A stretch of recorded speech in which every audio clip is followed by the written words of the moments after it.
Hello everyone, welcome to my channel tips on mathematics. So number theory के आज के इस वीडियो लेक्चर में हम जो है डिस्कशन करेंगे दो इम्पॉर्टेंट थ्योरम जो कि कॉन्ग्रुएंस से रिलेटेड है, ठीक है ना। और कॉन्ग्रुएंसी क्या होते हैं वो मैंने आपको प्रीवियस के लेक्चर्स में बता रखा है, ठीक है। तो अगर आपने कॉन्ग्रुएंस का जो कॉन्ग्रुएंस होता है वो क्या होता है वो अगर आपने नहीं देखा है तो एक बार आप लोग वीडियो को देख लीजिए, अच्छे से समझ लीजिए, देन आप इस वीडियो कंटिन्यू करिए, क्योंकि यहाँ पर कॉन्ग्रुएंसी का पूरा कॉन्सेप्ट जो है हम यूज़ करने वाले हैं, ठीक है। तो सबसे पहला जो थ्योरम है, कल हमने एक थ्योरम करा था और एक थ्योरम में कई सारे पार्ट थे जिसका मैंने प्रूव करके आपको बताया था। आज दूसरा थ्योरम हम कर रहे हैं जो कि है कैंसिलेशन लॉ भी हम इसको बोलते हैं। If a, b and c are integers such that ac is congruent to bc modulo m, और m जो है पॉजिटिव है, is a fixed integer and d gcd of c and m is d, then हम इस चीज़ को कह सकते हैं कि ये पॉसिबिलिटी है। मतलब a is congruent to b modulo m by d। ध्यान रखना यहाँ पर कुछ चीज़ें दी हुई है वो आपको हमें समझना पड़ेगा, ठीक है। देखो, अगर ac congruent to bc modulo m होता है ना, ठीक है, तो साथ तो हम जो है ये चीज़ कब होगा, a is congruent to b modulo m by d, ये चीज़ तभी पॉसिबल है जब d जो है किसका किसका GCD हो, c और m का GCD, ठीक है, तो जा करके ये चीज़ हमारा पॉसिबल है। तो यहाँ पर इस थ्योरम को क्या करेंगे, हम प्रूव करेंगे नाउ। अब देखो आगे बढ़ते हैं। सिंस d जो है हमारा दिया हुआ है कि GCD है किसका, c और m का GCD है। मैंने GCD आपको समझा रखा है कि किसी भी दो नंबर का जो GCD होता है उसको हम इस प्रकार से ब्रैकेट के अंदर दिखाते हैं, ठीक है।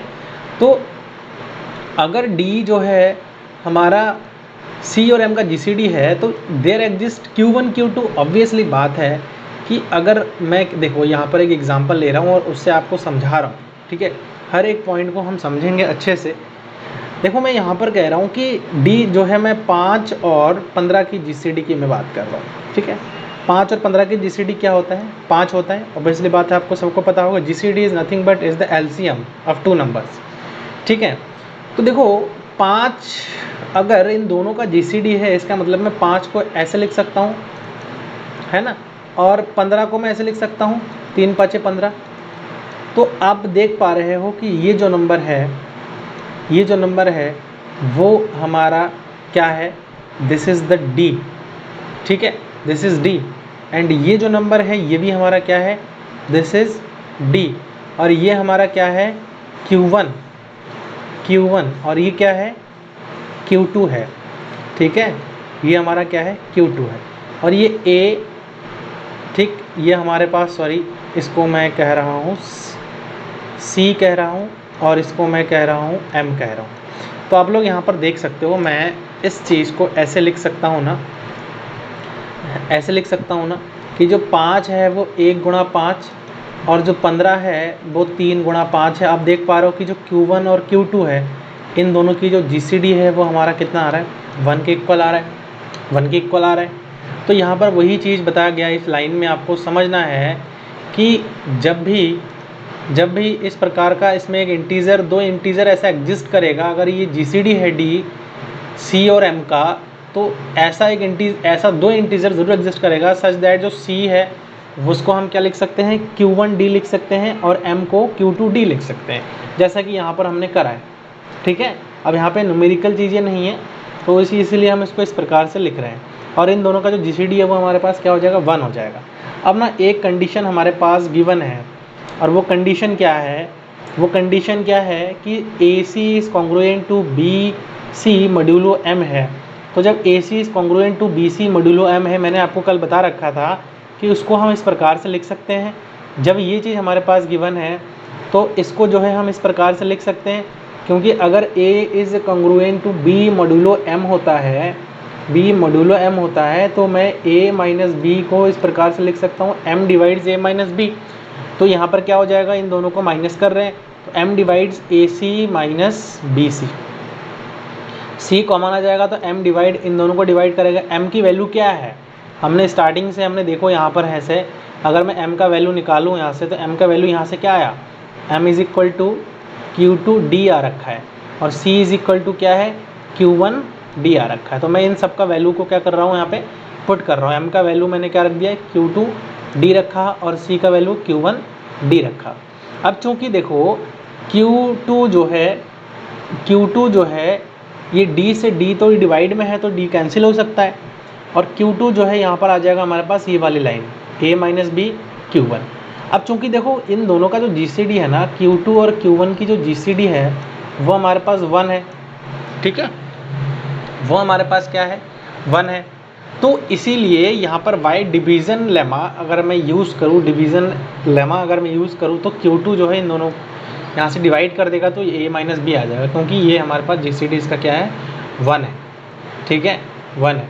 तो इस प्रकार से एक हम जो है यहाँ पर एक थ्योरम होता है कि अगर a जो है डिवाइड कर रहा है b d को, ठीक है, b d को डिवाइड कर रहा है, और जो है साथ में जो a और d है इसका जो GCD है वो अगर 1 है, तो जो a है ना वो b को डिवाइड कर देगा। मतलब ये चीज़ हम यहाँ पर इस प्रकार से लिख सकते हैं।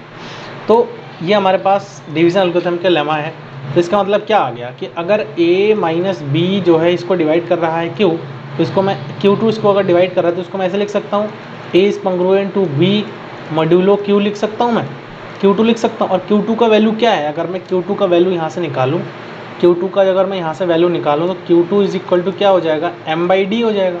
तो यहाँ पर मैं क्या रख सकता हूँ, Q2 is equal to m/d रख सकता हूँ। तो ये चीज़ हमारा क्या हो जाता है, यहाँ से प्रूव हो जाता है। तो आई थिंक ये वाला थ्योरम आपको अच्छे से क्लियर हो गया।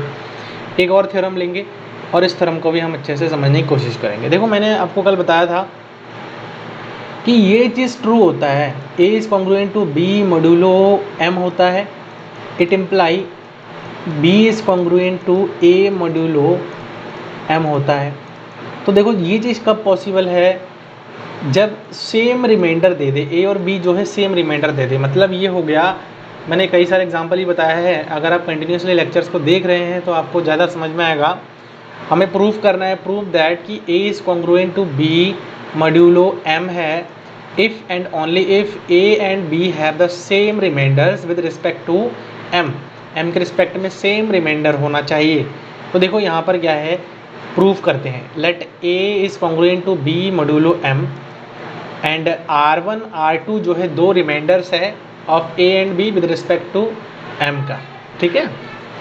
तो इसको हम ऐसे लिख सकते हैं ना, मैंने बताया था कि a is congruent to b अगर मॉड्यूलो m है तो इसको मैं ऐसे लिख सकता हूँ, a is equal to m हमारे पास जो है यहाँ से डिवाइड कर रहा है, डिवाइज़र है, और यहाँ पर जो है b यहाँ पर क्या हो जाएगा, q है ना। तो हम यहाँ पर जनरली क्या ले रहे हैं, क्या ले रहे हैं, इस प्रकार से जो है प्लस r यहाँ पर हम लिख सकते हैं इसको ना, सॉरी यहाँ पर इसको आप b कर लो, ठीक है, bm प्लस r, ठीक है। इस प्रकार से हम इसको लिख सकते हैं। ये डिवीज़न मतलब कहने का मतलब जो मॉड्यूलो है, कॉन्ग्रुएंसी है, कॉन्ग्रुएंस रिलेशन है, वो कहीं ना कहीं इस रिलेशन को शो कर रहा है, ठीक है, इस रिलेशन को शो कर रहा है यहाँ पर। तो इसीलिए जो है हम इसको इस प्रकार से लिख सकते हैं कि जो पहला वाला है, पहले वाले को हम a is equal to m q1 r1 लिख सकता हूँ मैं, और डिवीज़न लेमा से हम इसको इस प्रकार से लिख सकते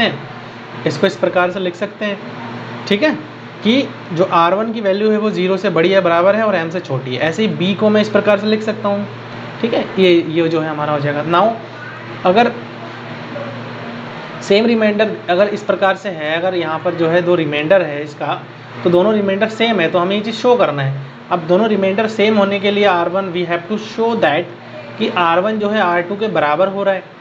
सिंस अब ये चीज़ हमारे पास दिया हुआ है, देखो यहाँ से मैं बता देता हूँ आपको कि अगर a is congruent to b modulo m है, तो इसका मतलब क्या है, हम a का वैल्यू लिख सकते हैं। a का वैल्यू क्या है, m q1 प्लस r1 है ना, और कॉन्ग्रुएंट टू b का वैल्यू क्या है, m q2 plus r2 modulo जो है m हो जाएगा यहाँ से।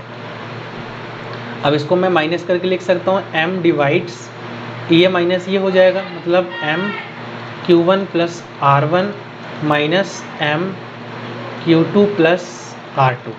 अब अगर मैं इसको अच्छे से थोड़ा सा सॉल्व कर दूँ तो यहाँ से क्या हो जाएगा, देखो M, ये वाला माइनस और ये माइनस हो जाएगा, M कॉमन आ जाएगा, Q1 माइनस Q2 हो जाएगा, और प्लस यहाँ पर अगर मैं देखूँ तो R1 माइनस यहाँ पर क्या हो जा रहा है, R2 हो जा रहा है। ठीक है, अब देखो ये चीज़ तभी पॉसिबल है जब हमारा ये चीज़ डिविजिबल तभी होगा। देखो M जब ये डिवाइड करेगा कि R1 माइनस R2 ये ज़ीरो ही होना चाहिए। क्यों? क्योंकि जो R1 R2 का जो रेंज है वो आप ऐसे समझ सकते हो कि 0 से M के बीच में है, इस प्रकार से है। तो ये चीज़ तभी पॉसिबल है जब R का मान टोटली क्या हो, 0 हो, मतलब इन दोनों का जो वैल्यू है वो हमारा क्या हो जाए, 0 हो जाए। इट इम्प्लाई क्या कर देगा कि R1 माइनस R2 जो है 0 हो जाएगा। इसका मतलब क्या है, R1 दोनों ही हमारे पास क्या आ रहा है, बराबर आ रहा है। समझ में आ गया ना? समझ में आ गया, दोनों ही हमारे पास बराबर आ गए। यही पॉइंट यहाँ पर भी लिखा हुआ है कि R1 और R2 are positive integer less than M है, M से लेस है।